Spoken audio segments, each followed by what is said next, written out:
السلام عليكم ورحمة الله وبركاته.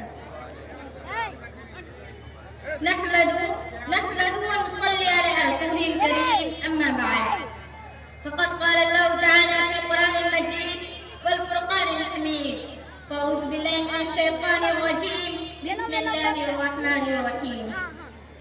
قل إن الموت الذي تفرون منه فإنه ملاقيكم ثم تردون إلى عالم الغيب والشهادة فينبئكم بما كنتم تعملون. صدق الله العظيم. اسٹیج پر تشریف فرما علماء کرام. مومن کبھی ہوتا نہیں موت سے خائف، مومن کبھی ہوتا نہیں موت سے خائف. ایمان کا ظہر ہے بس اللہ سے ڈرنا، ایمان کا ظہر ہے بس اللہ سے ڈرنا. عمل سے زندگی پر غافلوں کا فخر کرنا ہے کہ جینا کوئی جینا ہے کہ جس کے ساتھ مرنا ہے. جگہ جی لگانے کی یہ دنیا نہیں ہے، جگہ جی لگانے کی دنیا نہیں ہے. عبرت کی جا ہے تماشا نہیں ہے. ایک دن مرنا ہے آخر موت ہے، ایک دن مرنا ہے آخر موت ہے. کر لے جو کرنا ہے آخر موت ہے. موت سے ہر شخص بھاگتا ہے، موت سے ہر شخص کو ڈر لگتا ہے. بچہ ہو یا جوان، مرد ہو یا عورت، بوڑھا ہو یا بوڑھی، جھوپڑیوں میں رہنے والا ہو یا محلوں کا رہنے والا، دیہاتوں کا رہنے والا ہو یا شہروں کا رہنے والا ہو، مسافر ہو یا مقیم، موت سے ہر شخص بھاگتا ہے.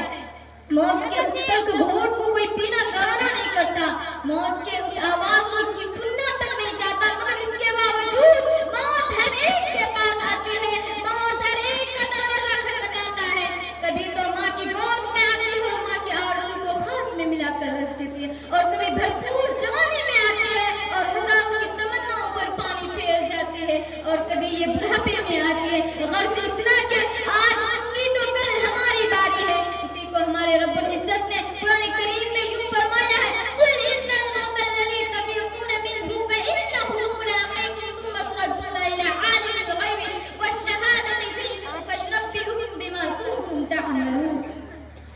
اے نبی آپ فرما دیجئے کہ جس موت سے تم بھاگتے ہو وہ تمہیں آ پکڑے گی اور تمہیں اس مالک کی طرف لے جائے گا جو ظاہر و باطن، جو اندر و باہر کا علم رکھتا ہے. اور تمہیں کل قیامت کے دن جب نفسی کا عالم ہوگا اور تمہیں تمہارے اعمال سے متنبہ کیا جائے گا. اور اگر تم نے خدا اور اس کے رسول کے قانون پر عمل کیا ہے اور تم نے خدا اور اس کے رسول کی اطاعت و فرما برداری میں زندگی گزاری ہے تو کل قیامت کے دن تمہیں تمہارے نام اعمال دائیں ہاتھ میں دیا جائے گا اور فرشتوں سے کہا جائے گا کہ اسے لے جاؤ اور جنت میں داخل کر دو اور اسے یہ پیغام سنا دو کہ اب اسے موت کبھی نہیں آئے گی.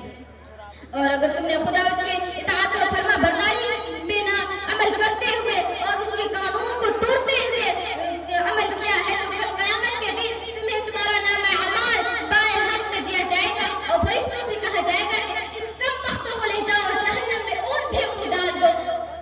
دنیا میں انسان اپنی دولت کمانے اور حاصل کرنے کی بڑی کوشش کرتا ہے، لیکن جب اسے موت آتی ہے نا اور اس کے روح پرواز کر جاتے ہیں نا تو لوگ اس کے ساری دولت لے لیتے ہیں اور اس کے بدن پر کوئی زیور ہوتا ہے اسے بھی اتار لیتے ہیں، خواہ وہ معمولی کیوں نہ ہو اسے بھی اتار لیتے ہیں.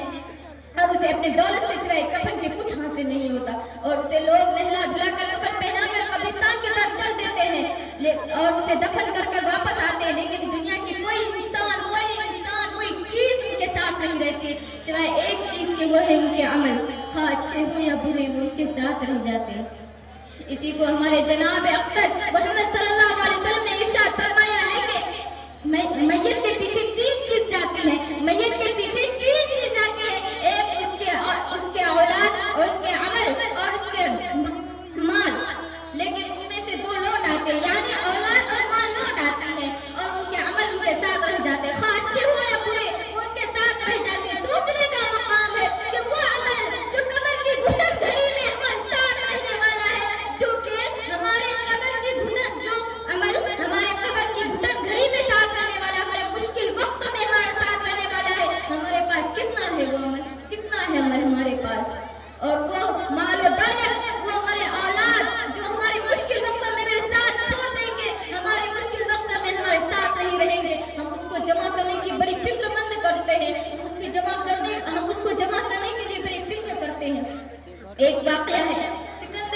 بادشاہ سکندر اعظم جو بہادری اور شجاعت میں مشہور بادشاہ تھے، یونان سے چلا فتح کرتے ہوئے ہندوستان آ پہنچا اور سرزمین پنجاب کو فتح کر لیا، لیکن اس سے آگے نہ بڑھ پائے اور یہیں سے اپنے وطن کی طرف لوٹنے لگے تو اس کی طبیعت خراب ہو گئی اور ایسا معلوم ہونے لگا کہ جان نہیں بچے گی۔ تو انہوں نے اپنے وزیروں کو بلایا ہے اور کہا کہ دیکھو اب میرا وقت آخری آ گیا ہے اور مجھے ایسا لگتا ہے کہ میری جان نہیں بچے گی اور یہ میری وصیت ہے کہ اگر میں مر جاؤں گا اور مجھے تم لوگ نہلا دھلا کر کفن پہنا کر قبرستان کی طرف چل دو گے تو میرا ہاتھ کمر سے باہر نکال دینا۔ تو وزیروں نے کہا کہ حضور ایسا